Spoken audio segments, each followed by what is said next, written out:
Hey everyone, welcome to sunny San Diego, California. I'm Julie Chang, a licensed realtor with Pacific Sotheby's International Realty. I'll be talking about the San Diego housing market with various industry experts in a series of videos. If you have a topic you'd like me to cover, please drop me an email, which you'll find at the end of this video or in the video description below. This is part one of a two-part series where I'll be discussing with Matt Young of MDC Financial the Fed funds rate, mortgage rates, and the impact on housing prices. In part two, we'll look at how home affordability is impacted as rates move up or down, debt-to-income ratios, and a market update on current home buying or selling conditions. And I'm with Matt Young of MDC Financial. I'm going to let Matt talk about what he does in the mortgage world. Thanks, Julie. Yeah, my name is Matt Young, and I'm with MDC Financial Service Group, based out of San Diego. I act as both a broker and a banker, and that means that we loan our own money on loan programs, or if there might be a better program, a better fit, or better price elsewhere, we can broker out to other companies as well. So it's a little bit about me. I've been in the business 20 years, and thanks for having me, Julie. Today we're going to talk about, I think, what is very top of mind in the current events, and I think it, is a little bit of a summary of what's happened, in the last 18 months with COVID. But we've seen really unprecedented run up in housing prices. We've seen record low mortgage rates for borrowing. And I think there's a lot of, question about what's going to happen with housing as we go into the fall and the winter and into next year. And so in the headlines, the Fed's talking about raising rates and also about ending some of the stimulus that they've undertaken. There's this misperception that the Fed sets interest rates. Yeah, the Fed sets one rate, and that, as you said, is the Fed funds rate. What they're trying to do when they change the Fed funds rate is impact the cost of borrowing money between banks.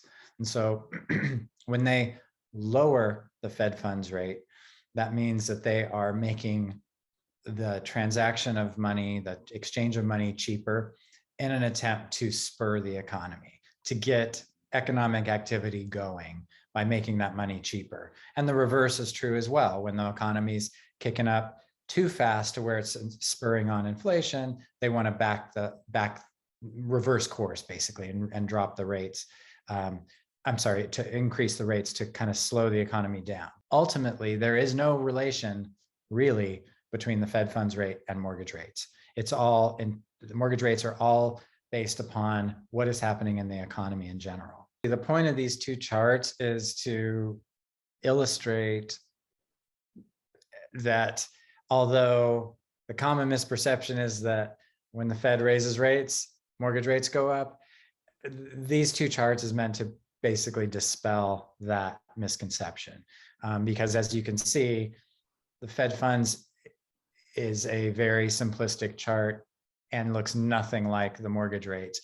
Both these charts are from 2000, and you can see that they are completely unrelated. There might be times where they are exactly opposed or moving in opposite directions for various reasons, and there are times when they correspond, but overall they are completely unrelated. So that's the point.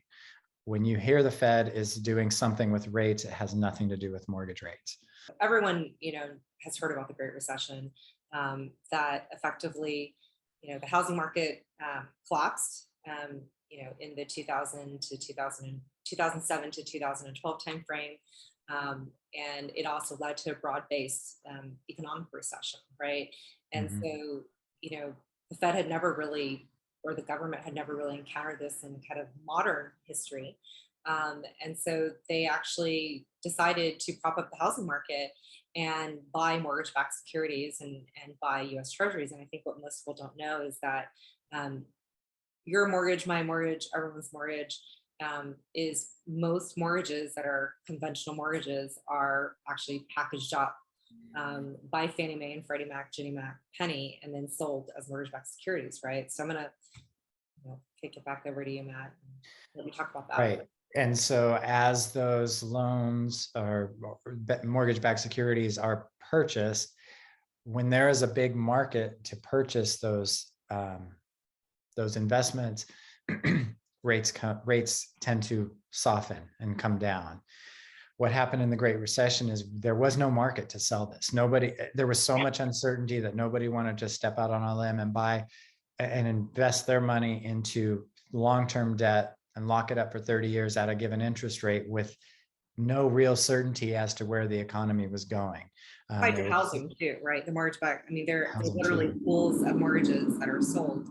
And given how many foreclosures and short sales there were, investors were not exactly ready to jump back in, right? Right, because all these mortgage-backed securities are securitized against a product that was plummeting in value.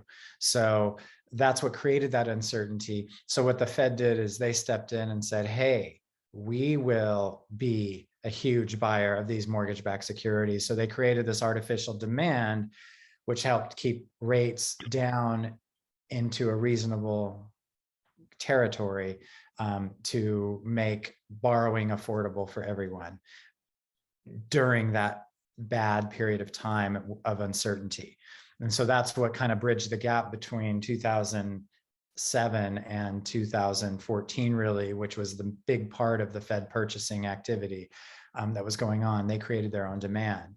And so that program worked so well that when COVID hit, we're only a couple of years out of the Great Recession action, quantitative easing action of the Fed. So the Fed said, hey, it worked once, let's do it again. Because again, once COVID hit, the world stopped and there was a lot of uncertainty yet again, and there was no one purchasing securities, mortgage-backed securities. And we saw rates shoot up quite high and loan programs get canceled and suspended and pulled altogether. And so the Fed stepped in and said, hey, we're going to do this again. And they purchased even more, actually, a lot more mortgage-backed securities than they did even in the Great Recession. And so that's the period we're in right now. They're still propping up the economy, and they're trying to figure out not only when are we going to increase the Fed funds rate, when is the right time, but also when are we going to start tapering that quantitative easing. Right. So if we look at actually this chart where it's annotated in red, some of the dates, to not get too technical or into the weeds about the quantitative easing that the Fed did during the Great Recession, but basically they were winding the quantitative easing down slowly, right? Not to have a shock to the economy. Right. But there were starting to become concerns about rates going up really in that 2017, 2018 timeframe. And we can see here on the chart that in January of 2018, rates were at about just under 4. And by November of 2018, they got up to around 5, right? And then, rates started to fall. And by September of 19, they basically fell 1.5% down to about 3.5. And that's actually when officially the quantitative easing from the Great Recession ended. Rates did tick up last March. And then, the Fed took action with buying treasuries, mortgage-backed securities to push the interest rates back down by creating this demand. So there's this inverse relationship between bond prices. So the more people who buy them, the higher the prices get, and what interest rate is paid. So the more people that want to buy them, the lower they actually have to pay an interest rate to attract investors. Well, when the U.S. government is the one buying them, they're creating, quite a bit of market demand. And so rates, are now, we're basically off the bottom from January at 2.65 up to about 3.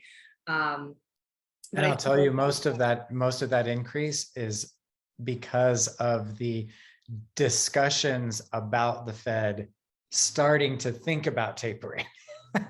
So it's not even a full action. It's just the mere hint that something is going to be coming and happening in the coming months or quarters about quantitative easing happening.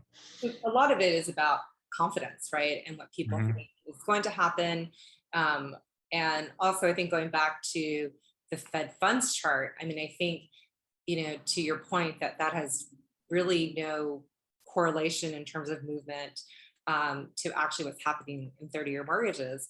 But what you can see reflected in the 30-year mortgage chart, or just, since really the last 15 years, is the Fed taking action with things like treasury purchases and mortgage-backed security purchases, that actually is what is moving Yeah, mortgage rates, right? And exactly. not so much the Fed funds. And so if you guys are out there or wanting to kind of stay on top of the news, I think the takeaway is pay attention to what the Fed is doing with stimulus and with buying of bonds versus whether or not they're raising the Fed funds rate. Would you agree, Matt?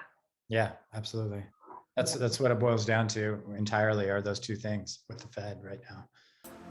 We're going to take a pause here and end part one. Please check out part two, where we'll get into housing affordability and we'll give you an update on current home buying and selling conditions. If you have any questions in the meantime, please contact Matt or myself.